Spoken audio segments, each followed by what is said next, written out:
გამარჯობათ, ეთერშია სოლიდარობის დრო TV4-ზე და გადაცემას გაუძღვები მე დავით ახვლედიანი. ჩვენი სტუმრები არიან პარტია სოლიდარობა მშვიდობისთვის პოლიტსაბჭოს წევრები, პოლიტოლოგები ნატა არღლიანი და ირაკლი უბილავა. მოგესალმებით. მადლობა რომ გვეწვიეთ სტუდიაში. სხვადასხვა თემებზე გავამახვილებთ დღეს ყურადღებას.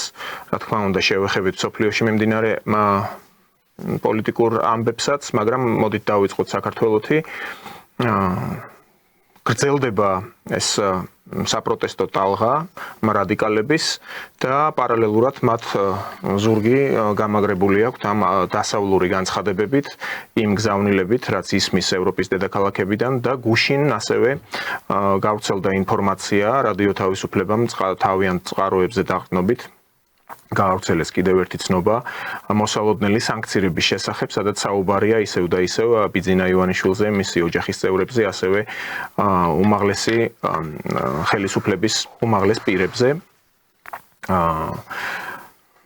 მარკ რუბიოს, რომელიც დიდი ალბათობით შესაძლოა გახდეს სახელმწიფო მდივანი, მას წარუდგინეს კონგრესმენებმა ეს განცხადება, სადაც მთელი სია ჩამოწერილი იმ ადამიანების რომელთა დასანქცირებასაც ითხოვენ.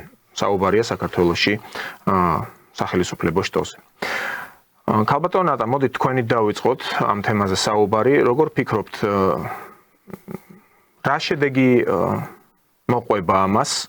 თუ იქნება ეს სანქციები, თქვა, ძალაში შესული, თუ მოყვება ამას რაიმე საპასუხო სარკისებური ქმედებები საქართველოს მხრიდან, ან საერთოდაც რა შედეგის მომტანი იქნება ეს სანქციები?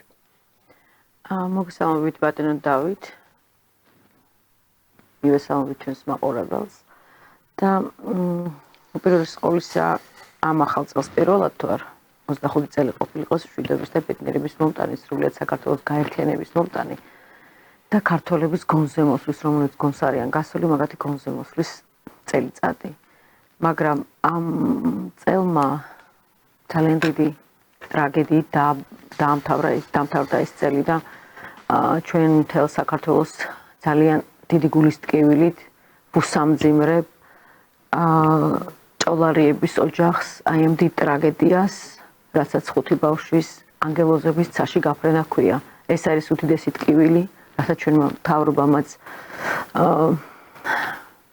საკუთარი დღე მიუძღვა და ეს იყო ჩვენთვის გლოვის დღე, ნამდვილად ტრაგედია და გლოვის დღე და ასევე რაღაცნაირად მინდა ვთქვა, რომ აფხაზი ჩვენი ძმები ჩვენს გვერდში დადგნენ და მათაც გლოვის დღეები ჰქონდათ, ეს წუხრის დღეები, რასაც ქვია მისამძიმრების დღეები.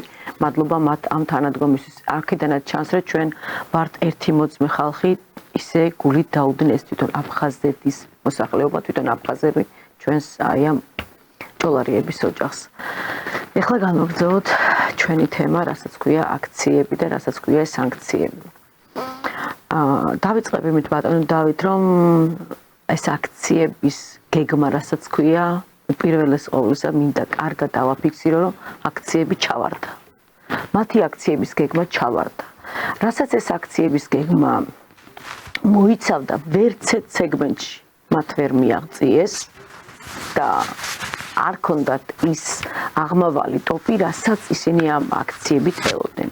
დავიწყოთ ეგეთ, რომ მოსახლეობა თავი პირველივე დღესვე მაქსიმუმ რაც შეკრიბეს იყო მათი 10-15,000 და დავიდნენ 7-8, 5 და დავიდნენ 3,000-მდე. ისიც უნდა ვაღიაროთ დაბულინგების შედეგად გამოყავთ ხალხი, ხო? აქეთ ცხოველებს უვარდებიან გადაკეტვის დროს, აქეთ ტრანსპორტის მოსარგებლე ხალხს უვარდებიან, რას ქვია ჩვენ თქვენთვის ვიბრძეთ, თქვენ როგორ იღებთ ხმას და რატო არ დგეხართ აქ ჩვენთან ერთად? თითქოს ჩემთვის იბრძვიან ახლა ისინი და თავიანთ მილიონებზე არ დარდობენ, რომელსაც ევროპა მათ უხდის, ხო? მეორე არის ასეთი სახელმწიფოს ჩამოშლა უნდათ, ხო? უნდათ პირველი, რაც მათ დარტყმა მიაყენეს, იყო სახელმწიფო სტრუქტურები, მაგრამ ბოდიში მოითხოვეთ სახელმწიფო სტრუქტურებში მუშაობს სადაც 500,000-მდე, 420,000, 500,000-მდე სახელმწიფო მოხდელი, ხო? 400,000 და 500,000 სახელმწიფო მოხდელი. აქედან თქვენ ხელი მოგიწერდა სულ მიყიდა იუდას 1500 ეს არის მაქსიმუმი. ვინც დაწერა განცხადება და ხელი მოაწერა აი ამ თქვენს აქციებს, თქვენთან გიერთდებოდა და რაღაც. ძალიან დიდი მადლობა მათ, ვინც ხელი მოაწერეს და გამოაჩინეს თავიანთი თავი უნიღბოთ და ძალიან დიდი მინუსი მთავრობას, რომ ყველგან თქვენი მხარდამჭერები კი არა ყავთ დაწინაურებულები. თქვენ ყავთ ნაცები, ეს NGO-შტიკები, NGO-ს წარმოადგენლები და დასავლეთის მსახური ხალხი. წამყვან პოზიციებს. ეს არის სირცხული. სასამართლო სტრუქტურა გინდათ, განათლების სტრუქტურა გინდათ, ეკონომიკის სტრუქტურა გინდათ, ფინანსთა სამინისტრო გინდათ, სად გინდათ, რომ შეხვიდეთ და თქვენ არ იყოთ ოცნების მართველი მთავრობის წარმომადგენლები უმცირესობაში. გინდათ მერიაში, ბატონ კალაძესთან. ეხლა რო უშვებს თანამშრომლებს, ეხლა რო აქ შეკვეცები და რაღაცები, აქამდე სად იყავით ბატონო 12 წელიწადი. ასევე მნიშვნელოვანია მათთვის, რაც ყველაზე ძალიან უნდათ, რომ საქართველოს მთელი რეგიონები აებუნდებინათ და აეყოლებინათ. ახლა 10 რეგიონია ხო და 10 რეგიონი ძირითადად წამყვანი ქალაქები ეს. ბათუმი იქნებოდა, ქუთაისი იქნებოდა, გორი იქნებოდა, კახეთი. მაგრამ ვერ მიიღეს. კი, ახლა არიან სულგაყიდულები და ფულზე ორიენტირებული ხალხი, მაგრამ ეს შედეგი მათ ვერ დადეს.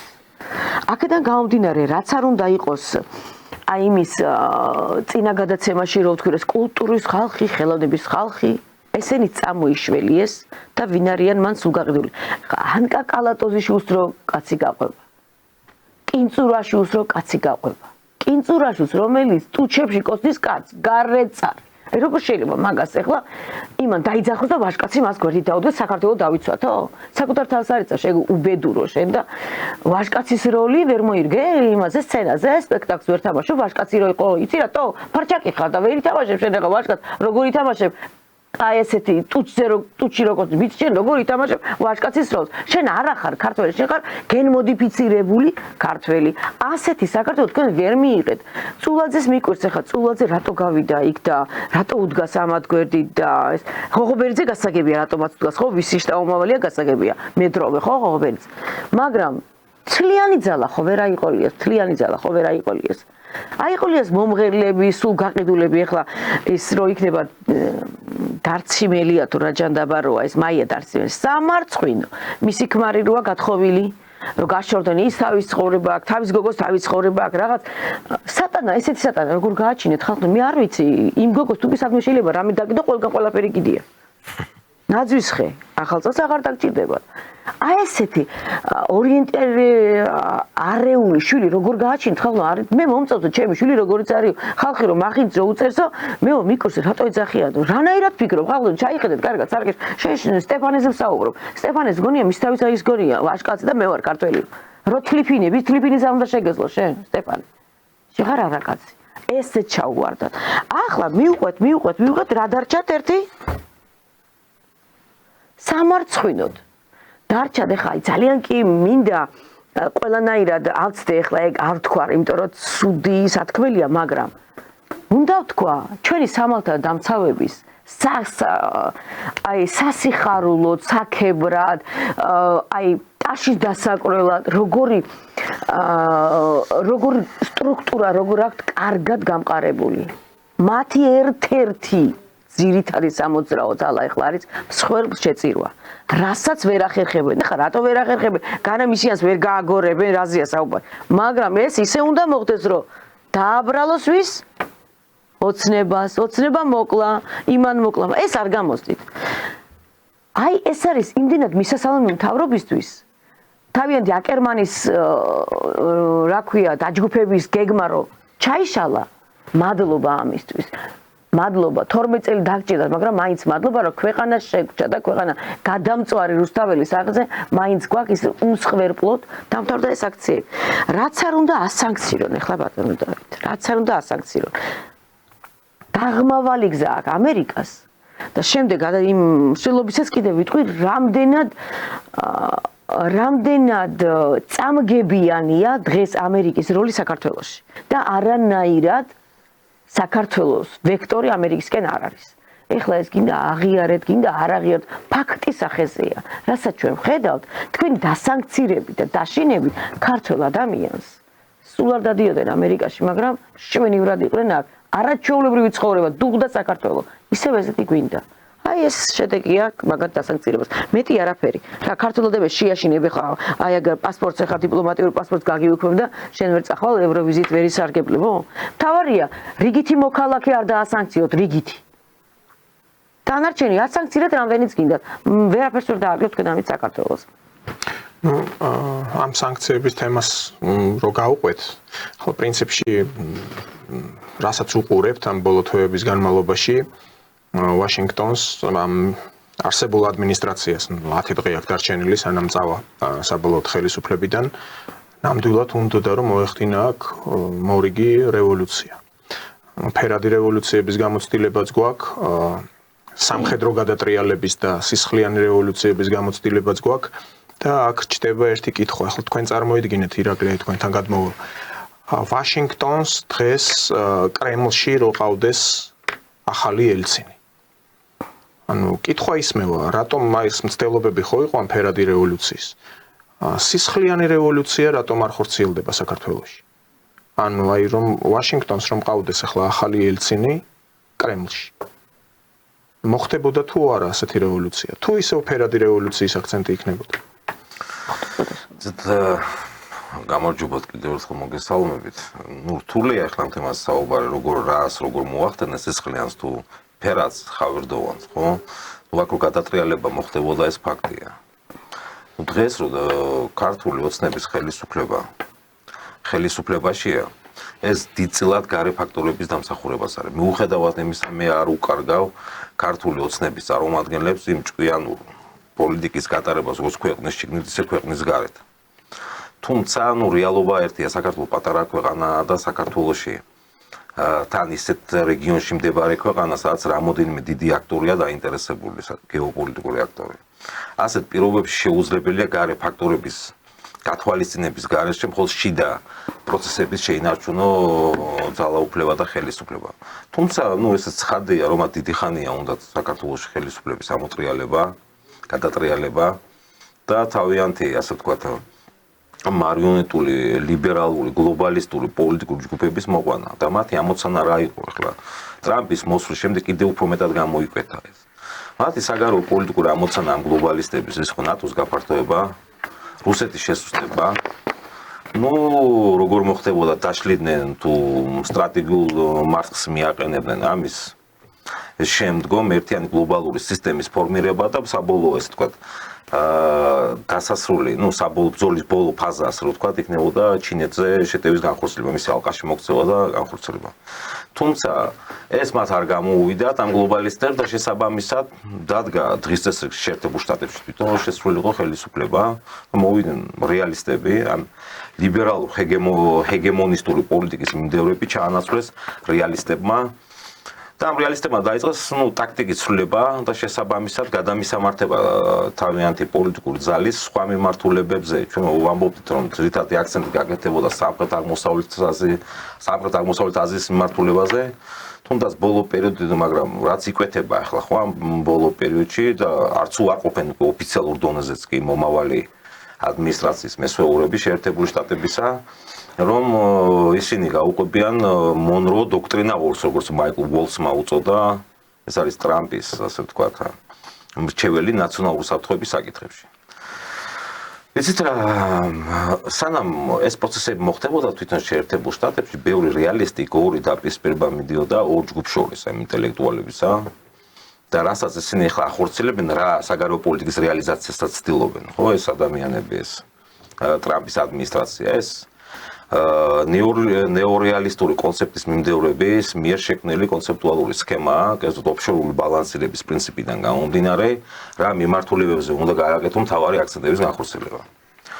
პირველი ასეთი სამ რეგიონად იყო დაყოფილი, რო გითხრათ სამ რეგიონად, ეს იყო ევროპის რეგიონი, სპარსეთის ყურე და სამხრეთ-აღმოსავლეთ აზია. შესაბამისად, საერთოდ რეალისტები მიიჩნევენ, რომ ამ სოციალური ინჟინერიის პროცესი რაც გულისხმობს იმ ქვეყნებში შესვლას და იქ ლიბერალური წესრიგის ფორმირებას, ანუ ლიბერალური დემოკრატიული სისტემების ფორმირებას. ამის წინააღმდეგი იყვნენ. და შესაბამისად ამან ვერ გამოიღო შედეგი, როგორც თვითონ ამტკიცებენ ამერიკელი სპეციალისტები, რომ დიდძალი თანხის დახარჯვის მიუხედავად ამერიკამ ვერაფერი მოგება ვერ მიიღო ამ პროცესებში. ვერ იმუშავა. გარდა იმისა, რომ ტვინები გამოუცვალეს საერთაშორისო ურთიერთობების ლიბერალ სპეციალისტებს აქვს ასეთი ძალიან ცნობილი ფრაზა დემოკრატიის წინააღმდეგ არ ომობს. ახლა მაინტერესებს ახლა ტრამპის განცხადებიდან გამომდინარე, რაც გრენლანდიასთან დაკავშირებით გააკეთა. გრენლანდია ეს არის, ჩავთვალოთ იურიდიულად დანიის ტერიტორია, ხო? კაცი ამბობს პირდაპირ მაპატიეთ ამ ჟარგონზე, უნდა ავახიო დანიას ეს გრენლანდიაო.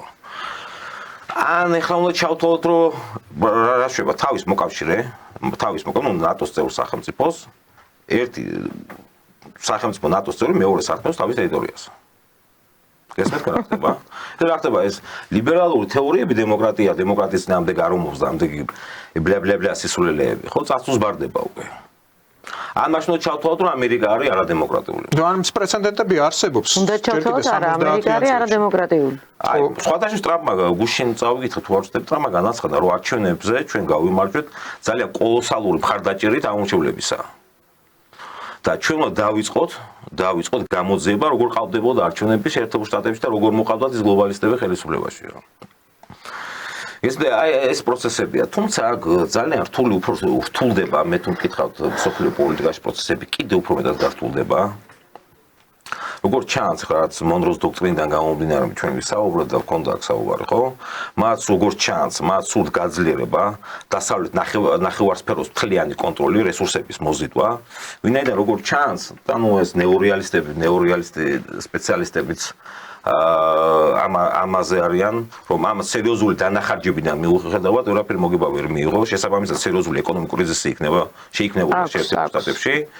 და ამან გამოიწვია ის, რომ გადამისამართება პირველი ეტაპი ეს არის დასავლეთ ნახევარსფეროს გაძლიერება, იქაურ რესურსების მოზიდვა და გარკვეულწილად ვიტყოდი, რომ ევროპის კონტინენტიდან გასვლა და სხვათა შორის ასეთი ოფშორული ბალანსირების პრინციპი, რასაც ითვალისწინებდა ევროპის ტერიტორიიდან გასვლას. და თუ დაუკვირდები ჩვენ, ეს პირველი რეგიონი, რაც მინდა ვთქვა, რასაც ხაზი მინდა გავუსვა, ხო, პირველი რეგიონი. როგორც უყურებთ ჩვენ ამ პროცესებს, შეერთებულ შტატებს ევროპაში სურთ ხელისუფლებების ჩანაცვლება და ასე ვთქვათ, ულტრა მემარჯვენე ძალების, დიდ სახელმწიფოებში მოყვანა ხელისუფლებაში. ესეთია საფრანგეთში. ასე ვთქვათ, მაკრონის მოწინააღმდეგე ლეპენი და მისი ბორდელა, ხო, თუ არ ვცდები, ლიდერი იმ პარტიისა დღესდღეობით. ამ ძალების და გერმანიაში AfD-ს მოყვანა ხელისუფლებაში. და სხვადასხვა მასკი ძალიან სერიოზულად ლობირებს და უკვე ბრიტანეთშიც კი ულტრამემარჯვენეებმა თავის წამოყვეს თავი და სურთ იქაც ხელისუფლებაში მოსვლა. მის მერე რაც სტარმერს უწოდა ბრიტანეთის პრემიერს მასკმა, ხო, ტირანიალო წახვიდეო.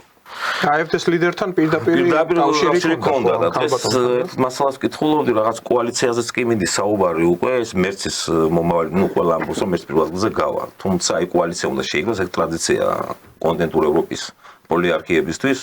ერთი გამარჯვებული პარტია მთლიან აბსოლუტურ უმრავლესობას ვერ იღებს, რომ შექმნას მთავრობა, პარტიული შესაბამისად კოალიცია. ამ კოალიციიდან გამომდინარე, ვარაუდობენ AfD-სთან კოალიციას. იძულებული იქნება მერც დამერწყმული. და მე ვფიქრობდი მანამდეც და ვფიქრობ დღესაც, რატო სურთ ამ ულტრამემარჯვენეების ხელისუფლებაში მოყვანა ამერიკელებს, ამ ადმინისტრაციას. ეს ძალიან საინტერესო თემაა. უყურეთ, როცა ულტრამემარჯვენეები, ეს ნაციონალისტები მოდიან მხარის სუვერენიტეტის მომხრე პოლიტიკური ჯგუფები.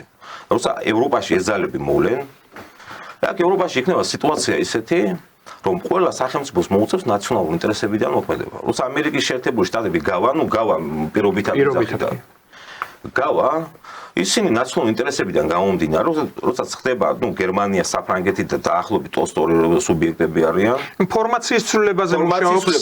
ეს რას იწვევს? ევროპა ყოველთვის იყო, ევროპის ისტორია, უმის ისტორიაა. როცა ინტერესები ეჯახება ერთმანეთს, თანასწორი, ესე თქვა, სუბიექტები იქნებიან და მათი ინტერესები ეჯახება, მიდის რისკენ ბრძოლა პირველობისთვის. იმ რეგიონში ფორმირდეს არბიტრი, რომელიც გააკონტროლებს ამ ქცევას. საერთაშორისო ურთიერთობების საერთაშორისო სისტემა, ეს არის ანარქიული საერთაშორისო სისტემა. და ამის კონტროლი ხდება, არის ზოგიერთი საერთაშორისო ურთიერთობების სპეციალისტები, რომლებიც მიიჩნევენ არაფორმალურ იერარქიას უწოდებენ. რას ნიშნავს არაფორმალური იერარქია? როცა ერთი მძლავრი ლიდერი აკონტროლებს ამ ქცევებს ამ პატარა სახელმწიფოების. ნუ შესაბამისად მე არ გამოურიცხავ ახლო მომავალში 2-3 წელიწადში ამ ევროპულ სახელმწიფოებში ცვლილებებს ხელისუფლებების ულტრამემარჯვენეობის მიმართ ეტაპობრივად. და შესაბამისად მათ შორის დაპირისპირებებს. დაპირისპირება იწევს რა კონფლიქტის ხელფაზაში გადასვლას და შესაბამისად ამერიკელებს ჰქონდათ გურიე წყალში თევზის დაჭერა. კი, რა თქმა უნდა, ამერიკელებს ჰქონდათ ასეთი პოზიცია, საერთოდ პოზიცია ჰქონდა ამერიკელებს იზოლაციონისტებს განსაკუთრებით და იომონ ევროპელებმა ერთმანეთში სისხლისგან დაიცალონ და უბრალოდ სუსტებს ძლიერი დასჭირდება ჩვენ მოვაცრუებლად. ეს თან რაზე მიუთითებს ეს ტრამპის ესე ვთქვათ პოლიტიკა ეკონომიკური პოლიტიკა მიუთითებს ევროპა მაქსიმალურად დაასუსტოს და მიაბას იმის რესურსებს, ამერიკულ ენერგორესურსებს. თუ გავითვალისწინებთ იმასაც, რომ იმან რა ქვია, მე მგონი ესეც ახალი ადმინისტრაციის თავი ურევი ამაშიც, თუმცა ზელენსკი პირველი იანვარიდან რუსეთის ენერგორესურსების გადაკაჩვა, ევროპის მიმართულების გადაკეთა. ესეც რაღაცა შეთანხმებული თემაა ამერიკა. ალბათობით. მადლობა ირაკლი და ქალბატონ ნატა, ახლა თქვენთან გადმოვალ არაფორმალური იერარქია ახსენა ირაკლიმ აი გლობალურ პოლიტიკაში ეს აშკარაა იკვეთება და ეს ფორმაციის გადაწყობა რომ ხდება აი ტრამპის ინაუგურაციამდე არის დარჩენილი 10 დღე. უკრაინის საკითხსაც ცალკე ვისაუბრებთ, იქ უკრაინასთან მიმართებით და ეს გადაწყვეტილებები როგორ იქნება მიღებული. ტრამპს როგორ ესახება? ხო, რუსეთმა უკვე გააკეთა პესკოვის პირით შემოთვალეს, მხოლოდ და მხოლოდ მას შემდეგ დაიწყება მსჯელობა, რაც უკვე ის შევა ოვალურ კაბინეტში და მოთელვა ეგრეთ წოდებული ამ შეხვედრასთან დაკავშირებით, ტრამპისა და პუტინის შეხვედრასთან დაკავშირებით მოხდება სწორედ ამ ინაუგურაციის შემდეგ. მაგრამ საინტერესო არის თავად ინაუგურაცია. ახლა ჩვენთან თუ ეს ხალი სალომე ზურაბიშვილია, ბრავადა აქვს მთელი ატეხილი, რომ თურმე იქ ჯო ვილსონის მიწვევით უნდა ჩავიდეს ინაუგურაციაზე, ტრამპის ინაუგურაციაზე და ისიც ვნახეთ, როგორ პრინციპში მაკრონის შუამდგომლობით ეს სცენა როგორ ეტენებოდა ამ ტრამპს და წამიერი დავითვალე კიდეც ეს კი ტაიმკოდს დაუხედე და სულ იყო 14 წამი და ძალიან მნიშვნელოვან საკითხებზე ისაუბრეს ამ გლობალისტურმა ქართულმა არხებმა და ჩემი შეკითხვის მთავარი შინაარსი რა არის შედარებას ვახდენ ურსულა ფონ დერ ლაიენი რომელიც ახლა პოზიციონირებს როგორც მთელი ევროკომისიის პრეზიდენტი და ევროკავშირის ეს გამაერთიანებელი ერთი ლიდერი და რომელსაც აქვს რეალური გავლენა და სერიოზული გავლენა უკვე ნათქვამია რომ არ დაესწრება ტრამპის ინაუგურაციას. მიწვიეს? რამხელა კონტრასტია, ნახეთ? დიდი არ მიწვიეს. ხო, ყოველ შემთხვევაში ურსულა არ ჩავა ტრამპის ინაუგურაციაზე. სამაგიეროდ სალომე ჩავა. ვინ მიწვიეს სალომე? აი თქვენ ხო და აი თქვენი შეფასება არის აქ საინტერესო. ოფისიც კი გახსნა და გააპროტესტა ასევე იმ ონლაინ ჩართვაზე, აი იმ დასავლელ წარმომადგენლებთან ჩართვისას, როდესაც საუბრობდა, მიხსენიებთ მე როგორც ყოფილ პრეზიდენტს, მოქმედი პრეზიდენტი, ლეგიტიმური პრეზიდენტი. აი თქვენ წარმოიდგინეთ რამდენად როგორი ქალბატონი რომელიც არ ეგუება თავის პრეზიდენტის იმის ვადის ამოწურვას და მე ისევ პრეზიდენტი ვარო. ქართულმა ხალხმა არ აგირჩია სატანის მოციქულო და იმ ევროპის აგენტო და რა ვისი პრეზიდენტი ხარ შენაცები ის? წადი მე იმის ხელ სააკართან ერთად მარგველაში ჩაკიდეთ ხელი და პრეზიდენტი 1, პრეზიდენტი 2, პრეზიდენტი 3, სამივე ჩამწკრივდით და მივდანილ ევროპაში. თქვენ იმათი პრეზიდენტები ხართ, თქვენ საქართველოს მოქალაქეებს არაფერი არ გაკეთებიათ. აქედან გამომდინარე, ვის მიყავხარ ახლა იმაში ამერიკაში ინაუგურაციაზე ტრამპის? ვის მიყავხარ? თქვენს ლობის მიყავხარ. თქვენს ლობის, რომელსაც ჯერ კიდე აკრძალა რაღაც ძალა ტრამპის მოსვლამდე, მაგრამ მე როგორ იქნება ამბავი? მოგიპატიჟეს, მოგიწვიეს, მოსაწვევი გაქვს თუ რა? შენს ლობის მიყავხარ შენსა და გამყიდველს. მეტი არაფერი არ არის ხა რა დიდი ამბავი ხა იქ ჩავა სლალომე თორე ტრამპთან მივა და გაესაუბრებოდა რამეს დაუწყებს იმას რა ქვია მე ვარ პრეზიდენტი და ტრამპ მაგიერა ყაველაშვილი მორჩა გინდა თუ არ გინდა ჩვენ ყავს ვაჟკაცი ქართველი მამა თქვენ განათლება თქვენი დოკუმენტაცია ხო კარგად ჩაილაგეთ დიპლომატებში და მოკურცხლეთ თქვენი დიპლომატები დიპლომები ჩვენ არაფერში არ გამოგვადგა ჩვენი საქართველოს დამაქცევრები იყავით სამივე პრეზიდენტები სამივე დასავლეთის მონები სამივე თქვენ არც ერთი არ ეკმსახურებოდით ჩვენ რაც არ უნდა იყოს ქართველი ხალხი ეს არ უნდა გაგეწირათ, როგორც თქვენ მოეკეთით სამივე პრეზიდენტები.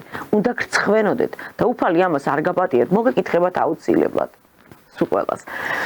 ეხლა იმას რო გვეძახიან, რა ქვია, ჩვენ რადგან არ ვაღიარებთ ამათ როგორც ლეგიტიმურ მთავრობას, როგორც ნაცები და არა მთავრობის წამყვანი ჩინოვნიკები და პარლამენტში მოგებული არჩეული პარტიები ეს 4 ჩვენ ვართ ოკუპანტი რუსების მონები, ხო? და ჩვენ ვართ ოკუპანტი რუსები.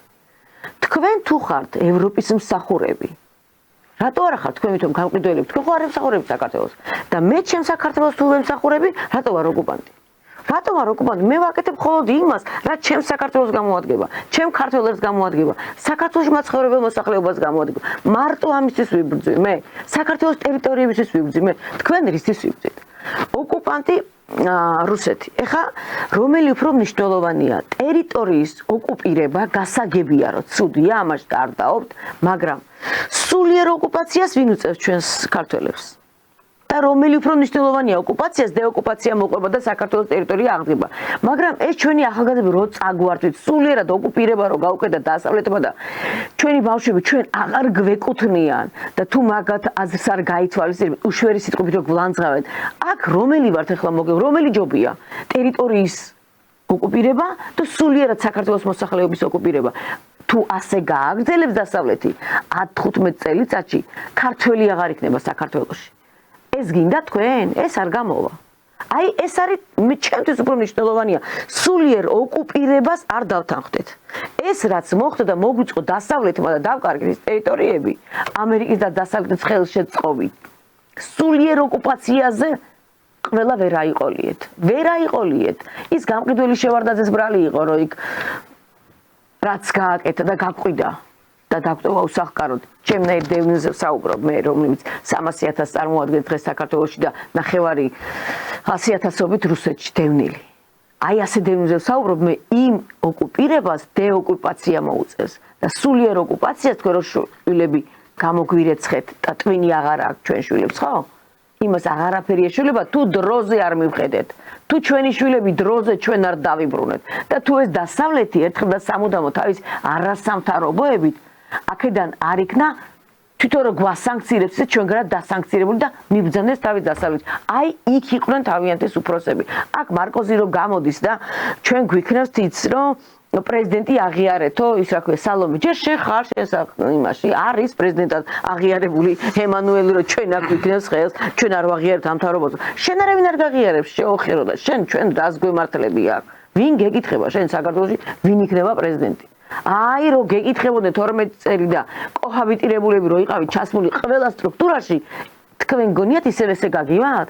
სამაგიეროდ საბოლოოდ გამომჟღავნდა ამ 2 წელიწადმა ყველაფერი უკვე სახეზე ამოწია, სახეზეა, რომ თქვენ არ ახართ საქართველოს მეგობრები, თქვენ ხართ საქართველოს მტრები. ამას ეხლა დასტური რა თუნდა ამაზე მეტი, რომ საქართველოს არ ემსახურება არც ერთი დასავლეთის საელჩო. არც ერთი დასავლეთის საელჩო. ყველა საელჩო აი ამ 3,000 სექტანტის ჭკუაზე დადის. რატომ? იმიტომ რომ უნდათ გაატარონ თავიანთი გეგმა არ გამოვა, დაამთავრდა თქვენი გეგმა, დამსხვრეულია და გადანა შაშანდელი თოვლით. არ არის ეს მოცემულობა საქართველოში, რომ ჩვენ დასავლეთის მსახურები ვიყოთ. რა ვიცი ახლა ამაზე მეტი იმის რა ქვია ილუსტრაცია, რაც ახლა თან სოციალურ ქსელში, Facebook-ში მოხდა. ფაქტ-ჩეკერები როგორ ამოიმასლეს? ერთ სიმართლეს რო არ უნდა კინწურა მომიკითხეთ ახლა აქედან. ერთ სიმართლეს რო არ ამბობდა ეს კინწურას ვაი ტელევიზიები და გვარამიას უი ტელევიზიები დაგიხურეს. თუკენ ამ გითხრათ რომ თქვენო იმდენ ტყუილებს არცელებთ და ვინც სიმართლეს ამბობდა, ყველას უარსებდებოდით და თქვენ ყოფილხართ აქ ყველაფერი შავი საქმის გამომტანებიო. აღარა გაქვთ ახლა უფლება. ახლა რა გეშველებათ? არ გიფიქრიათ ამაზე? უნდა გეფიქრათ. აი ეს არის თქვენი საქციელებიდან გამომდინარე. ჩვენ რამე სიმართლეს რო დავწერთ ქვეყნის წარმატებას, ქვეყნის წინსვლას, ეს იყო შავი პიარი და ბლოკავდით და გვიშლიდით ყველაფერს. ხომ ესე იყო? რეალობაში თქვენ არაფერს არ აშუქებთ გარდა თქვენი ტყუილი რაღაც სად რა გესიზმრებათ იმას აშუქებდით. გეყოფათ რა, გეყოფათ. აგერ უკვე ტრამპისგან აგას ახლა რომ არ ქონოდა რაღაც მწვანე ანთებული იტყო და ამას მაგ ცუკენბერგი არის ზავდა რა საკვირველია ხო? ოჯახის ინსტიტუტი აბა რა ოჯახის ინსტიტუტი უნდათ ამათ თუ არ უნდათ გითხრა ტრამპმა ორი სქესიაო რასაც ჩვენ ქართველები გეუბნებით არ არის ეს 1.900.000 სქესი აი აქ შეცდით თქვენ ეკლესია უნდა აღიაროთ რასაც თქვენ ბნელებს ეუბნებით ტრამპმა თუ გითხრათ ესე იგი უნდა აღიაროთ და ყველა გამოходით სანთლებით არ გცხვენიათ თქვენ ალილოს როგორ ვღეროდით 25 დეკემბერს არისო თქვენ არ იყავით ამას რო იძახით აქციაზე რა შვიდიო ბნელებოდა ხო შვიდში კარგად გამოходით სანთლებით სად ვართ ახლა აქ რომელია თქვენი სიმართლით გაგვარკვიეთ ხალხო სიმართლე არის ერთი უფალი მართავს უფალი დღეს საქართველოს მართავს და იცავს კი არ მართავს იცავს დღეს მართლმადებელ ერს საქართველოს იცავს თქვენ ამას წინ ვერ აღუდგებით თქვენი სატანიზმით და უკრაინიზაცია რაც პეჩორის ლავრაში მოხდა საქართველოში არ იქნება ქაშვეთში რო იდექით თქვენი ყველანი სატანის მსახურები იყავით იმიტომ რომ თქვენ როცა დაგჭირდებათ თქვენი ეკლესია აი ესე იძახეთ აქციებზე თქვენ ხომ ხართ ეს ხალხი და დღეს გამოходით სანთლებით რა ნამუსით ეჭირათ ამათ სანთლები ვინმეს ეჭვეპარება რომ ესენი ხელისუფლებაში მოსულიყვნენ იმაზე უარესი არ მოუვიდოდა საქართველოს ეკლესიას არა რასაკვირველია გამოდის აქციონერი და წაიღეთო თქვენი აშენებული ბიძინა ივანიშვილს მიმართავს თქვენი აშენებული სამება წაიღე და წადიო შენ წადი შვილო შენ სამება კი არ უნდა წაიღოს სამების მსგავსი დიდება უფალს კიდევ აშენდება სამებისნაირი ეკლესია და საქართველო არის ქრისტეს მადევარი თქვენ სატანა ვერ დაიბუდებთ აქ სატანისტები ვერ დაიბუდებთ აქ და კიდევ აშენდება 10 სამებისნაირი მსგავსი წმინდა ადგილი საქართველოში იმიტომ რომ წმინდა მიწაა საქართველო თქვენთვის არ არის ეს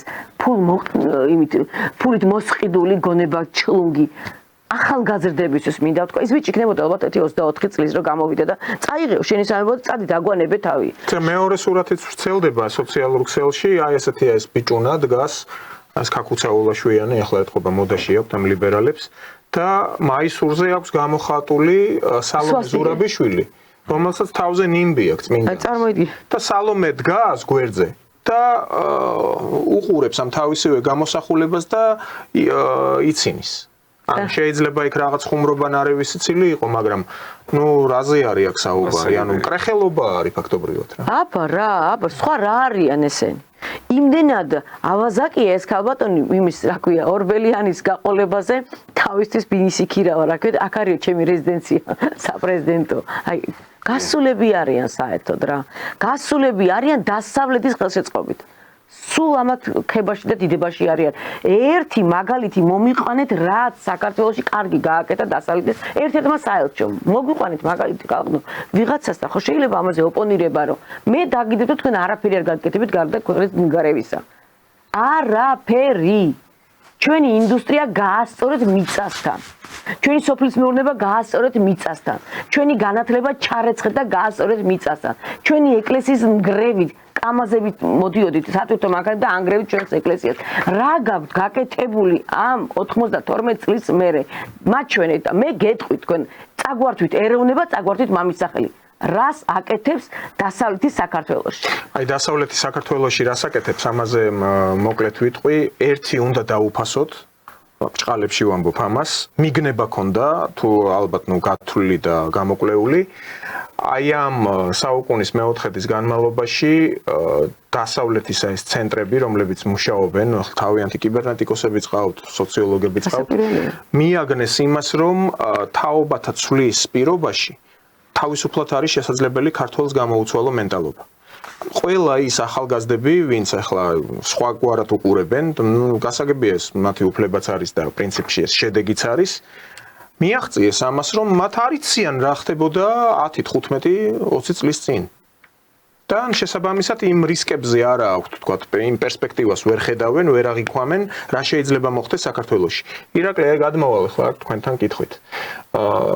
ჩვენთან რაც ხდება, ამას უყურებთ და დაილექება და ალბათ დრო დაჭირდება საშუალოვადიან პერიოდში თვალნათლივ გვეცოდინება საით მივდივართ რა დივიდენდები გვექნება ან თქვა რა პრობლემები შეიძლება შეგვექმნას იგივე დასავლეთის მხრიდან მაგრამ რეგიონში არ არის მშვიდი ვითარება და ჩვენ მეზობლობაშიც ასე ვთქვათ რომ გადავიწიოთ გეოპოლიტიკურ კონტექსტსაც შევეხოთ რა მდგომარეობა გვაქვს ახლა ჩვენ 7 იანვარს ალიევმა გააკეთა საკმაოდ მკაცრი და მწვავე განცხადება სომხეთის მისამართით.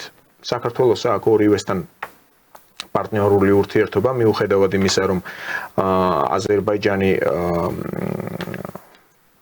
სუვერენულ მართალია ახლა ავტორიტარული შეიძლება უწოდოს ვინმე მალიევის მმართველობას, მაგრამ წმინდა სუვერენული პოლიტიკა აქვს. რაც შეეხება სომხეთს, ეს დასავლური შემადგენელი, რაც საქართველოშიც არის ჭარბად, ეს აქვს პაშინიანს და პირდაპირ არის დამოკიდებული დასავლეთის ქვეყნებზე, აქ უპირველეს ყოვლისა გულისხმება საფრანგეთი და ასევე ამერიკის შეერთებული შტატები. ბოლო დღეებში ვკითხულობ პოლიტოლოგების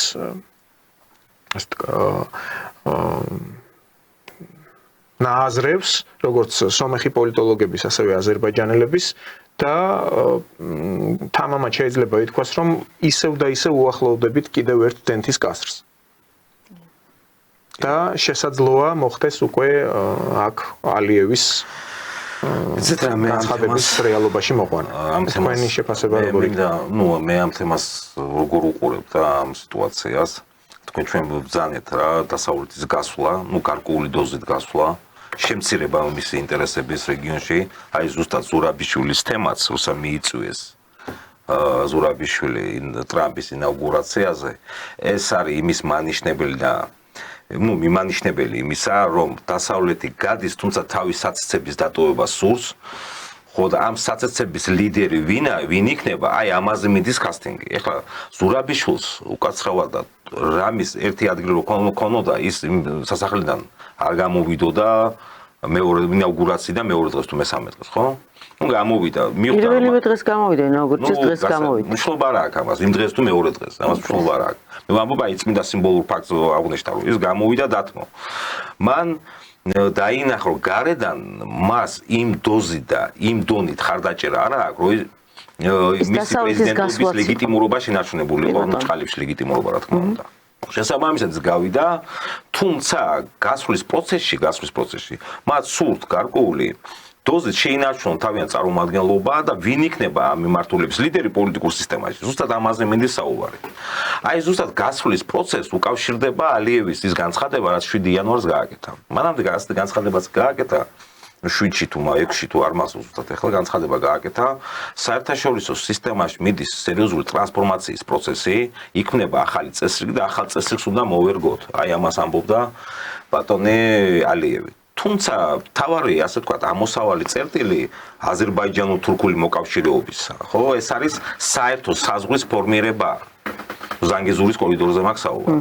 ეს არის მათი, ასე ვთქვათ, გეოპოლიტიკური ამოცანა თურქების პირველ რიგში.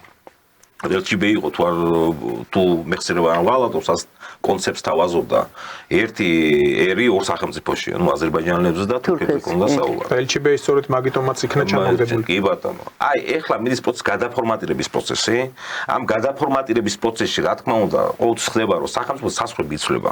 ვინ ჭკვიანია ფართოვდება, ვინ სულელია კარგად წერდნენ კი ბატონო. და რუსეთს ეხლა ჯერჯერობით უკრაინის თემა მე ვთვლი რომ ძალიან მალე დასრულდება, ძალიან მალე რა ერთ 2-3 თვეში დასრულდება უკრაინის იმ კელოგმა ითხოვა 100 დღე, 100 დღეში დავდებთო შედეგს დასრულდება, სანამ იმ 100 დღეში იქ არ დასრულდება, მანამდე სურთ ამ ზანგეზურის დერეფნის გაჭრა, რაც თქვათა შორის თურქეთმა გააკეთა სირიაში. ფაქტის ნაში დააყენა უკუპერატა. ტრამპს განაცხადა, ხო, იმაში ბოლო პრესკონფერენციას განაცხადა, რომ ის ჩემი მეგობარია, ჩვენ არაფერი ხელი არ გქონია იმასთან სირიასთან მიმართებაში, წმინდა ტიპის ტრამპი, ერდოგანის გაკეთებულია. დაახლოებით იგივეს გაკეთება უნდა ახლა აზერბაიჯან, ჩემი აზრით ყოველ შემთხვევაში, აზერბაიჯანულ-თურქულ ალიანსს იმის წინააღმდეგ, რათა საერთო საზღვარი შექმნა ერთმანეთში. თუმცა ეს მე მგონი კი არა, რუსული გეოპოლიტიკიდან გამომდინარე, ირანის გეოპოლიტიკიდან გამომდინარე, მათ არ აწყობთ და ვნახოთ, ამიტომ შესაძლოა მართლა ცხელფაზაში გადავიდეს ეს ცივი კონფლიქტი, რაც არის ახლა იმაში სომხეთსა და აზერბაიჯანს შორის. დასწრებაზე არის. რუსეთს აწყობს ზანგეზურის კორიდორის გახსნა. ახლა რუსეთს ამ ხელისუფლებას თუ საერთოდ გეოპოლიტიკურად ერთადერთი ამოცანა რუსეთისა, ეს არის არ დაუშვას ისლამური, კავკასიის რეგიონში, აზერბაიჯანი იქნება ჩრდილოეთ კავკასია, თურქეთთან ერთი საერთო საზღვრის ფორმირება. ეს არის გლობალური რუსული გეოპოლიტიკური ამოცანა სამხრეთ მიმართულებაზე. მაგრამ არის მეორე მომენტიც, რიგი პოლიტოლოგები და ექსპერტები ამაზეც მიუთითებენ. ვინაიდან მთავარი ამოცანა არის რუსეთის რომ კავკასიიდან გააგდოს ამერიკის შეერთებული შტატები და დასავლეთის ქვეყნები, ევროკავშირი, ბოდიშნატა ერთ წამით დავასრულებ. ამიტომ მას ურჩევნია საშუალო ვადიან პერიოდში აზერო-თურქული ტანდემი იხილოს, თუნდაც საქართველოსა და სომხეთის შემცირებული ამბიციებით. კი ბატონო, არა, ამასაც აქვს არსებობის უფლება, შესაძლოა ემსახურება განცხადებას, რომ 2025 წელს რუსეთთან საქართველოს და რუსეთს შორის აი ამ დიპლომატიური ურთიერთობების აღდგენაზე საუბარი არ იქნება. გარდა ამისა, პესკოვი ამბობს, რომ აი ეს რამშტაინის 50 ქვეყანა, რომელიც იკრიბება და საქართველოს თავდაცვის მინისტრიც იმყოფებოდა ამ შეხვედრაში, აი ამ შაბაში, ვინც ღებულობს მონაწილეობას, ესენი არიან ყველა ანტირუსები, როგორც საქართველოს თავდაცვის მინისტრი თუ რამშტაინში იღებს მონაწილეობას, გამოდის რომ თან პესკოვი რომ ამბობს, რომ ეს არის ანტირუსი, რას ვიღებ? მე გეთანხმებით ამაში. ხო და აი მე ისევ და ისევ მინდა მოვიშველიო გორჩაკოვის ჯერ კიდევ რუსი უდიდესი დიპლომატის სიტყვები და ასევე პრიმაკოვის გაგრძელებულია ეს თეზა, რომ რუსეთს არსად არ ეჩქარება.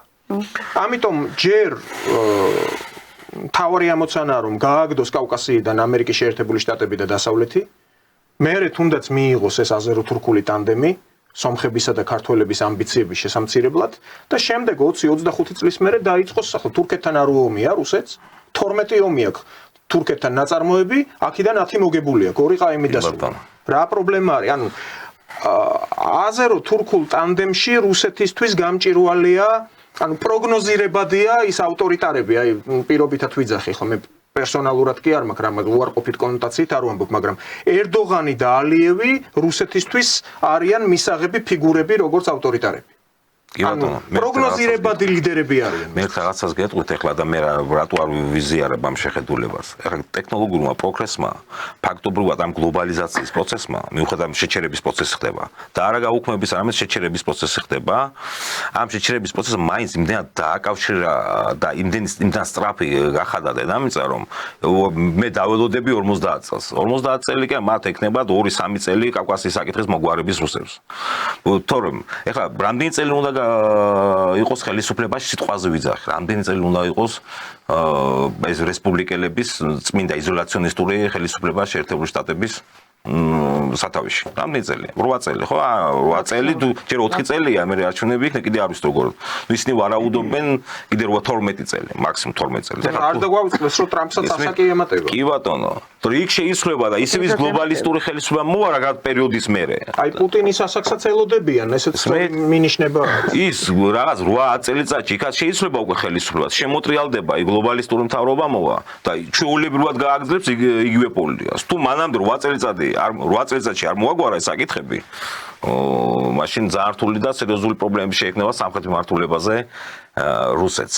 შესაბამისად, მე ამიტომ არ რთულია და არ ვიზიარებ ახლა იმ შეხედულებას, ჩვენ დაველოდებით არსად არ გვეჩქარება. სანამ მასზე მოვლენ, ამ ჩამოაჭრიან კავკასიას. თუ მაგ პარადიგმიდან დაუწყეს და მაგ თეზიდან ყურება ამ საკითხებისა. იმიტომ ცოტა ის პერიოდი შეცვლილია, კაცობრიობა უფრო განვითარდა და სწრაფაცვალებად სოფლიოში ცხოვრობთ. და აქედან გამომდინარე რუსეთი უფრო ჩქარი იქნება და უფრო მეცაც გეტყვით ახლა ერდოგანი სამსუნიდან სარფამდე, ხო? ჩქაროს მაგისტრალი ეს გეოსტრატეგიაში სარკინიგზო რა თქმა უნდა. ეს არის ციფრებიც ითქვა 10 მილიონი თურქეთის მოქალაქე ისარგებლებს აი ამ წარმოიდგინეთ სამსუნიდან სარფამდე რამდენიმე მსხვილი ქალაქია, იგი რესუნია, ორდუა, რიზეა, ერდოღანის სამშობლო, მშობლიური ქალაქი, 10 მილიონი თურქის მოძრაობა ამ მცირე, ანუ გეოგრაფიულად რო შეხედო არ არის ეს დიდი მონაკვეთი. სარფში, ანუ აჭარაში, ამ 10 მილიონიდან 2 მილიონი მაინც ხო იქნება აჭარაში. შემომსვლელი წარმოიდგინეთ საქართველოს, რომელიც არის განახევრებული ამ საუკუნის მეოთხედში 5 მილიონი ნახევარი ვიყავი და ახლა ვართ 3 მილიონი ნახევარი და უცებ მალევე უნდა გაკეთესო ეს ერდოღანი ამბობს. კი, მალე. იერუსალიმ პოსტს ჰქონდა, ახლა კაი გამახსენეთ, ერთი კვირის წინ მასალა. ერდოღანი ცდილობს აღადგინოს ოსმალეთის იმპერია. აი პირდაპირ ასეთი თეზისები იყო. მაგრამ არ გამოუვა. ეს სხვა საკითხია, ახლა თუ ამ კონცეფცია თურქი რო ამ სამსუნის არფის მაგისტრალით დაგველექება თქვა აჭარაში პირობითად ხო?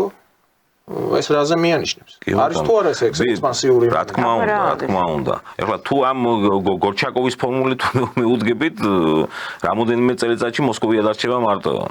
ნუ არ ამგონია ეხლა მთლად ასეთ ამ კონცეფტზე ვინმე აქცენტს აკეთებს, მათთვის ჩემი აზრით განცხადებები საჯაროდ გაკეთდეს, თუმცა გეოპოლიტიკური ამოცანებიდან გამომდინარე ეს მათთვის მიუღებელია. შეიძლება ამ ეტაპზე რომ ვერ იცლის და შესაბამისად გარკვეული თვალი დახუჭოს, როგორც სირიასთან მიმართებაში თვალი დახუჭა, თუმცა ეს იმას არ ნიშნავს, ეს მისთვის მისაღებია. თუმცა მე მაგაში თქვენ გეთანხმებით, რომ დაპირისპირება და კონფლიქტი გეოპოლიტიკური რუსეთს რა თქმა უნდა უფრო სუსტად ურჩევნია ვიდრე შეერთებულ შტატებთან, ხო? თურქეთი ამ შემთხვევაში. ეს მეორე საკითხია. თუმცა რაც შეეხება იმ სარკინიგზო მაგისტრალის მშენებლობას, ეს ძალიან სერიოზულ საფრთხეს უქმნის აჭარის ტერიტორიას.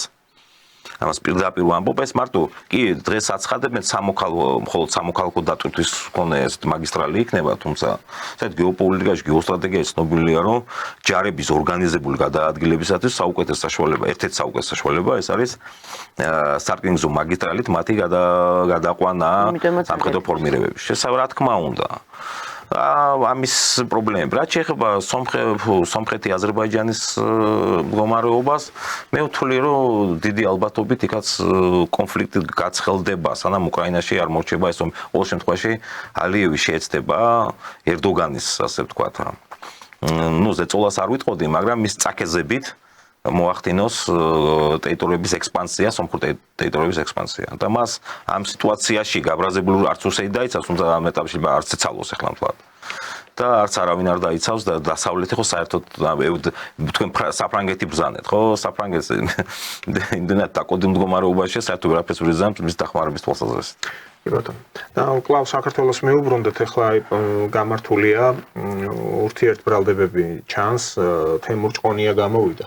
კოკოს როიც სასამართლოზე ხო? სასამართლოს თემაზე და ნუ დინარაძე პასუხობს, ჯობია მიხედოს თავის ოფისო.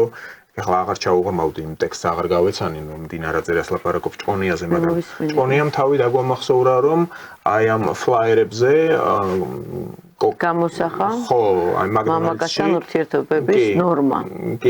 და ეს პრინციპში იყო პირდაპირი პროპაგანდა ბავშვებში. რასაკვირველი მაგდონალდში რატომ და მიიტანა პროპაგანდა ბავშვებში. აი ადამიანი რომელიც LGBT პროპაგანდას ეწევა, ან ნუ თუ არ შეიძლება მისი უმსხვილეს მილიონებით დაჯარიმება. რატომ არ გააკეთეთ ჩვენ მთავრობა? ხო შეიძლება ფაქტი ხელში კონდა. ამას ხო ვერ იტყოდით, რომ იცით რა, აქ გამოგვეპარა. მთელი ამბავი იყო ატეხილი, ფლაიერებზე ეწერა, რომ ეს LGBT პროპაგანდა დაშვებულია აგერ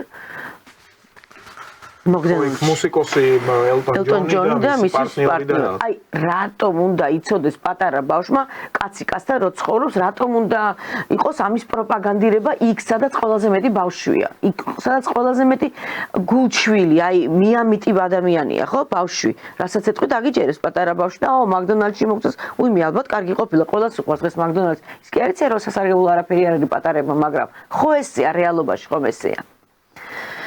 ეხლა რაზე მინდა ბატონო ისა ზეგან თქვენ ბრძანეთ ბატონო ბატონებო ესეთი ის რომ ჩვენი თავდაცვის სამინისტროს წარმომადგენელი ირაკლი ჩიკოვანი მიიწვია ნატოში ხო რაიმშტაინის სამიტზე ეხლა ეს რას მიანიშნებს რატომ არა გაქვთ რისხვა თქვენ ეხლა ნაცებს ამაზე რომ ნატოს სამიტზე მიიწვიეს ბატონი ირაკლი რამშტაინის შეხვედრა იყო ნატოს წარმომადგენლები ესწრებოდნენ, მაგრამ ეს არის 50 ქვეყანა, რომელიც უჭერს მხარს, ასე ვთქვათ, უკრაინას. რამშტაინის შეხვედრა ნატოს სამიტზე იყო მიწვეული ირაკლი ჩიკოვანი და ხა გინდა ისე თქვი, გინდა რეალობა იყო ასეთი, მიწვეული ხო იყო. ეს ამერიკის თავდაცვის სამინისტროს ვარწონა ისე მიწვევდნენ? ხო არა ხო? თავდაცვის სამინისტრო მიწვია ბატონი ეს. თქვენ ეხლა რისი იმედი გაქვთ, რომ იძახით აქ, რომ ტრამპი მოვა და ისე ჩვენ მხარეს იქნებაო. ესე იგი ხო აღიარა ჩვენი მთავრობა. რას დგეხართ ეხლა ქუჩაში? აი რატო დგანან ეხლა ქუჩაში?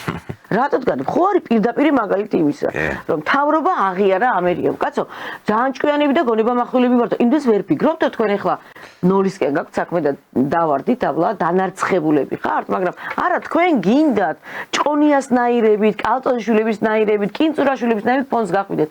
ვერ გახვალთ ხალხო, ვერ ფონს. ამისთვის ძალიან კარგი მაგალითი არსებობს პოლიტოლოგი, მეცნიერი, პროფესორი, თუ კი რამე ლეგალიები ყველაფერი ეს კაცი. ჯეფრი საქსი. რა თქვა? ეს ომი თუ არ დამთავრდებაო, რუსეთის გარეშე ეს არ დამთავრდება. რუსეთმა თქვენ რასაც ეთქვით, ის რუსეთის უნდა იყოს მისაღები. ის კი არა ამერიკა რასაც ის რუსეთმა ხელი აუწე კი ბატონო მოკლა. არა, რუსეთი როგორც გადაწყვიტავს, ისე უნდა მორჩეს ეს ომიო, რადგან თქვენ დაიწყეთ ომი, უკრაინელს ვაფრთხილებდიო. არ გინდათ ომის დაწყება. ომის დაწყება ნიშნავს რას? ნიშნავს სირიას, ნიშნავს ერაყს, ნიშნავს კამბოჯას, ნიშნავს ლიბიას, სადაც ამერიკა შევიდა, ყველა გაასწორა მიწასთან. რად გინდათ ეს ომიო? თქვენ ამას ეს არ გინდათ მიიღოთ რეალურ სურათად, თუმცა ფაქტის სახეზეა. აყვავებული ყველა ქვეყნები, რომელიც მე ხა ჩამოთვალე კიდევ მეტი, აყვავებული ქვეყნები დღეს არიან მათხოვრი და ლიბია სრული სიმათხოვრეო, სიღატაკის ზღვას არის დასული ლიბია, ხო? რატომ გინდათ ასეთი საქართველო თქვენ?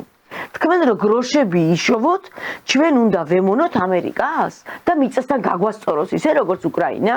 ხალხო რანაირად ფიქრობთ, როგორ მაინტერესებს იმის არ იყოს დღეს მთავრობის ჩინოვნიკი გამოდის და ამბობს აგერო ვიტყვიო, ახლა ბუკია არისო, ნაცებშიო, ფინანსდება რუსეთში აქ ბიზნესიო, ლონდონში ყიდაო სახლიო და აფინანსებს აგერ აქციასო. მისი შვილი გამოდის ტრანსპარანტებით არა რუსეთს, წინ ევროპისკენ. ასეთი ბუკია იცით რამდენი ყავთ? ბებია, ბაბუა, შვილი, დედა, მამა, ყველა რო იქ არიან, იცით რამდენი ყავთ? ეხლა მე თუ ვიცი და ჩვენ მაგ საქართველოს მოსახლეობა თქვენ რამას რატო არა აშკარავთ? რატო მალავთ ამათ? ააკვეთეთ ბატონო ესენი, ააკვეთეთ. ააკვეთეთ, არ გეკნებათ ეს აქციები.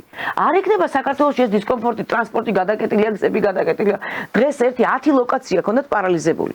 სასამართლო, ფილარმონიაო, რუსთაველი ხო ყოველ საღამოს. რა ხდება? ხალხის პარალიზება, ქალაქის პარალიზება და ხალხის დისკომფორტი თქვენთვის ხომ მნიშვნელოვანი უნდა იყოს, არა? მერიას ეხება ეს პირველ რიგში, მერიას.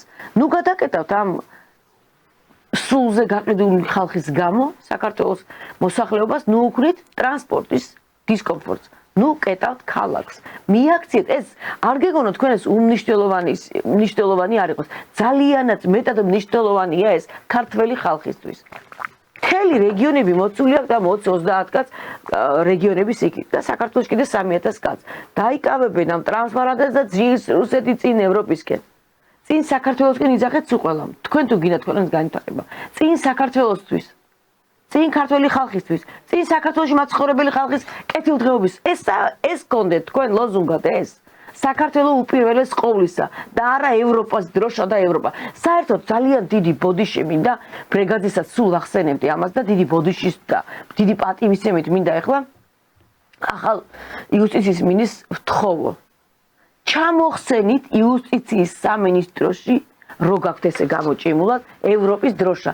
ეს საქართველოა. ჩვენ არც ევროპის წევრი ვართ და 30 წელს ატკარი მოხრული გაქვთ. თავმოყარება იქონიეთ ძალიან დიდ პატივცემს ახლა შეგნოთ არ მომსახელ და გვარს. ძალიან დიდ პატივცემს. სუფთა ქართველი ხარ. სულით და გულით ქართველი. ხასიათიცად. ჩამოხსენით ევროპის დროშა და ყველგან ნუ არის გამოფენილი საქართველოს დროშის მაგიერეს ევროპის დროშა. გამოფინეთ ქართული დროშები, რომ ადამიანი მიხვდეს საქართველოში როა. ეს ტურისტის და ყველა. გვეყოფა ამდენი ევროპისკენ ძახილი, რამაც დაგვაქცია და დაგვანგრია. არაფერი არ მოგცა. ნუ რა არის ეხლა? უკვე აგერ ტრამპის ის ჯერ არ მოსულა ტრამპი და უკვე თავდაცვის მინისტრს იწვევენ თავიანთან. გონება გაამახვილეთ, რომ ჩვენ არა ვართ მათი შეგირდები. არა ვართ მათი მონები, საფრთხე მდგომები არა ვართ. ამიტომ დრო არის ხო ყველაფერს ხო აქვს საზღვარი. თან რაზე მინდა გავამახვილო ყურადღება, ჯერ ძველმა ადმინისტრაციამ მიიწვია, ახალს არ მიუწვევია. ძველმა ადმინისტრაციამ იცის უკვე რა ხდება, მე რო არ გაგვიშვანო, იმიტომ მიიწვია. იმ ადმინისტრაციამ ძველმა ჯერ კიდე, ვინც სანქციებს ადებს, ხო, იმან აღიარა ამ ხელისუფლების ლეგიტიმურობა. რატო აღიარა მე ირალი ძველმა? იმიტომ რომ ტრამპი რომ მოდის, არ გასაგებია, მე თავის ადგილს უფრთხილდება, ხო? მე ძალიან კარგი თემა წამოჭრა ქალბატონმა ნატამ. ტრამპის განცხადებებთან დაკავშირებით და ტრამპს რაღაცა განაცხადა. ჩვენ გვახსოვს ხო რაღაც სქემას თავაზობ 10 წელი, 20 წელი. ამას ტრამპმა განაცხადა ბოლო პრესკონფერენციაზე, მე მესმის რუსეთის გზნობები უკრაინასთან მიმართებაში და უკრაინის ნატოში ინტეგრაციასთან დაკავშირებით და შესაბამისად ჩვენ საერთოდ უარ უნდა ვთქვათ ეს თემა უნდა დავხუროთ. მინდა ახლა თქვა კიდე რომ თუ აქ მარტო უკრაინა არ მიდის რეგიონ, უკრაინა საქართველოს როგორც ერთი რეგიონის შემადგენელია, ასე ვთქვათ, ნაწილი პოლიტიკური სუბიექტების ისე განიხილება. შესაბამისად თუ უკრაინაზე ამბობს ტრამპი, იგივეს ამბობს საქართველოსაც. ჩათვალეთ რომ ეს თემა დახურულია. აი ზუსტად აქედან გამომდინარე, ამათი ხელისუფლებაში მოსვლის თემა დახურულია და ეს ამათი სირბილი ტყუილია, ტყუილ უბრალოდ დარბიან ესაც და შეიძლება ფულსაც აკეთებენ და აპრავენ გაგულთათვის. ეს დანარჩენ ეს თემა მე უფრო მეცას გეტყვი ეს თემა ჩემი აზრით საქართველოს უკრაინის თემა გადაწყვეტილია ტრამპსა და იმას ადმინისტრაციებს შორის. უბრალოდ ტრამპს განაცხადა ხო იმ პრესკონფერენციაზე განაცხადა რაღაცა რომ 20 იანვრის მერე შევხვდებიო რა 20 ინაუგურაციის მერე შევხვდებიო. კი ბატონო დაახლოებით 6 თვეში მორჩებით ახლა თქვენ მზადეთ 100 დღე კელოგმარით ხო 100 დღე და ახლობით ამ პერიოდებში მორჩება ეს ყველაფერი და იქ ოფიციალურად უკვე ტრამპი პუტინის შეხვედრაზე გადაწყდება რა კონფიგურაციები შეიქმნა საქართველოშიც, უკრაინაშიც, ის საზღვარი, უკრაინის საზღვარი, სად გაივლება, შესაძლოა ხა მე არ ვამბობ, რომ დასავლეთს მას უსპად შეერთებულმა შტატებმა უღიაროს ეს ტერიტორიები, რომელიც მიიერთა რუსეთმა. თუმცა ეხლა ვერც გავპროტესტებს. თუმცა ეხლა კანადას თუ იერთებს, ამ ლოგიკით საბჭოთა კავშირს არ აღიარებდა 1923 წლამდე. კი ბატონო, კი ბატონო. და აი ზუსტად ამას აქაც საქართველოს იქნება პოლიტიკური სისტემის გადაფორმატირება, გარკვეულ ძალებს მოუწევთ გასვლა პოლიტიკური სცენიდან და გარკვეულ ახალ ძალებს შემოსვლა პოლიტიკურ ამ სცენაზე, რაც შეიქმნება, რამოდენიმე თვეში იქნება ეს, მაქსიმუმ 2-3 თვეში. გამოჩნდება ყოველ შემთხვევაში ის კონტურები, რა პოლიტიკურ ძალთა კონფიგურაცია გვექნება. ამ რამშტაინის შეხვედრასთან დაკავშირებით ახლა თან გამახსენდა თავად დასავლელი ექსპერტები წერდნენ, რომ აი ლოიდ ოსტინი თავდაცვის მინისტრობიდან 10 დღეში ამ ადმინისტრაციის წარმომადგენელია მთავრობის წევრი, ხო? როგორც კი ჩამოშორდება, ეს რამშტაინის შაბაში ჩამოექცევათო საერთოდ. იმიტომ რომ აი თუნდაც აი ამ გუშინ 25 შეხვედრაზე თავდაცვის მინისტრთა უმეტესობა ამ დასავლეთის ქვეყნებიდან იყო უკმაყოფილო უკრაინაში არსებული ვითარებით. ახლა იქ ნატოში გაწევრიანებაზე თქვით თქვენ ირაკლი, ხო, უკრაინის. კი ბატონო. პოლონეთის საპრეზიდენტო არჩევნებში ერთ-ერთმა კანდიდატმა უკვე თქვა, რომ ევროკავშირშიც ვერ ვხედავთ ჩვენ უკრაინის ადგილს. ვოლინის მსხვერპლზე გაამახვილა ყურადღება, როდესაც უკრაინელებმა ამ ბანდერელებმა ამოხოცეს უამრავი პოლონელი და ებრაელი და რა ვიცი ტყავსაძრობდნენ. როგორც ჩანს გადაწყვეტილია უკრაინის თემა გადაწყვეტილია. ანუ უკრაინა არის უკვე და უკრაინის თემა თუ გადაწყვეტილია, ეს იქ საქართველოს თემაც გადაწყვეტილია. ჩამოწერილი ესე ვთქვათ. და ეხლა ერთი მინდა ბატონი დღევანდელ მთავრობას და კერძოდ პირადად ბატონი ბიძინა ევანშვილი თხოვო. ჩემი თხოვნა როგორც საქართველოს მოქალაქის, როგორც დევნილის და როგორც საქართველოს კეთილდღეობაზე ორიენტირებული მოქალაქის. ბატონო ბიძინა, გთხოვთ, თუ კი ტრამპი ამხელ ამერიკის პატრონი, ამხელ ჰეგემონის პატრონი ფიქრობს, რომ შეხვდეს პუტინს თავისი ინაუგურაციის შემდეგ, თქვენც რამენაირად ოკუპირებული აქ ხო იცახეთ 20%. ხო ვამბობთ ამას არა, რუსეთს აქ ოკუპირებული.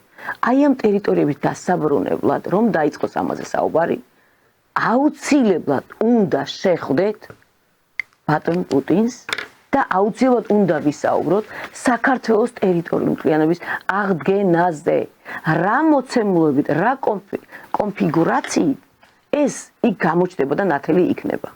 ეს აუცილებელია ბატონო ბიძინა, რომ ჩვენ რუსეთთან გქონდეს დიპლომატიური ურთიერთობები. დღეს ამერიკამ გაანადგურა უკრაინა, რომ რუსეთი დაესუსტებინა, მაგრამ მივიდა იმ დრომდე, რომ თვითონ პრეზიდენტი ფიქრობს, მე უნდა შევხვდე პუტინს. ეს რისი მომასწავლებელია? ჩვენ ერთი მარგალიტი საქართველოს, ერთი ციცქნა საქართველოს. რატო ვართ ესე ვითომ ზევიდან ვიყურებით, რომ არა არ დაველაპარაკებ. აბა რო წართმეული გვაქვს ტერიტორიები როგორ დავიბრუნოთ, ვისი იმედი გვაქვს? ჩვენ არავინ არ დაგვაბრუნებს ისე სახლში, თუ არ მოვილაპარაკებთ რუსეთთან. ეს მოცემულობა არის რეალური სურათი. არ გვინდა ტყუილი იმედები, ჩვენ არავინ არ დაგვიბრუნებს ეს ტერიტორიებს. პირიქით, აგერ იმიტომ გამოყავს ის ერდოღანს, რომ აგერ აჭარის მიერთება უნდა. თურქეთს ეს რომ არ მოხდეს და ჩვენ ვიყოთ დაცული ჩვენი საქართველოს ტერიტორიებით, ხო? აუცილებელია, როგორც ეკონომიურად გვეხმარება რუსეთი, ისე მათი ზურგიც გქონდეს, რომ აქედან რომ წავა ეს ევროპა და ამერიკა, ჩვენ არ დავიშალოთ და საქართველოს საერთოდ არ გაქრეს რადარებიდან. რა ჩანაფიქრიც აქვს. აქედან აგვიჯანყებს მეზობლებს და საერთოდ საქართველოს რა მოხდება, კაცმა არ იცის. ამიტომ კეთილი ინებეთ უმორჩილესი თხოვნა და გქონდეთ რუსეთის მთავრობასთან ურთიერთობა აღდგენილი, რომ საქართველოს დავიბრუნოთ. კი ბატონო. და პრინციპში ჩვენი გადაცემისთვის განკუთვნილი დრო იწურება. მაგ კიდე ერთი ახალი ინფორმაცია, ბარემ ვიტყვი. დასავლეთში ერთგვარ სიურპრიზზე საუბრობენ გერმანიასთან მიმართებით. ამერიკის შეერთებული შტატების პოლკოვნიკი უილკერსონი აცხადებს, რომ შესაძლებელია, ისე უბრალოდ პროგნოზს აკეთებს, ნატო მალევე დაიშალოს და ამის კატალიზატორი შეიძლება მოხდეს იყოს გერმანია იმ შემთხვევაში თუ AfD გაიმარჯვებს გერმანიაში ალტერნატივა გერმანიისთვის ვინაიდან ეს ძალა ეს ულტრამემარჯვენე ძალად მოიხსენიებენ ამას მიიღებს ძალაუფლებას სრულყოფილად და მოახდენენ თავიანთი კოალიციის ფორმირებას, რაც ნიშნავს, რომ გერმანიას გამოიყვანენ ალიანსიდან, ანუ არ გამოვრიცხოთ. ჩრდილოატლანტიკური ალიანსიდან, რაც გამოიწვევს ამ ბლოკის საერთოდ ჩამოშლას, კი ბატონო. აი ასეთი არის ერთი ინფორმაცია, ეს უბრალოდ ალბათ პოზიცია ამ ამერიკელი სამხედრო პირის. ჩვენი გადაცემის დრო ამოიწურა, მე დიდი მადლობა მინდა გადაგიხადოთ თქვენ ტელემაყურებელს შევახსენებ, ჩვენი სტუმრები იყვნენ პარტია სოლიდარობა მშვიდობისთვის პოლიტსაბჭოს წევრები, პოლიტოლოგები ნატა არღლიანი და ირაკლი უბილავა, შევხვდებით უკვე ორშაბათს, მადლობა ყურადღებისთვის. მადლობა ყურადღებისთვის ჩვენს მაყურებელს. კარგად გრძანდებოდეთ.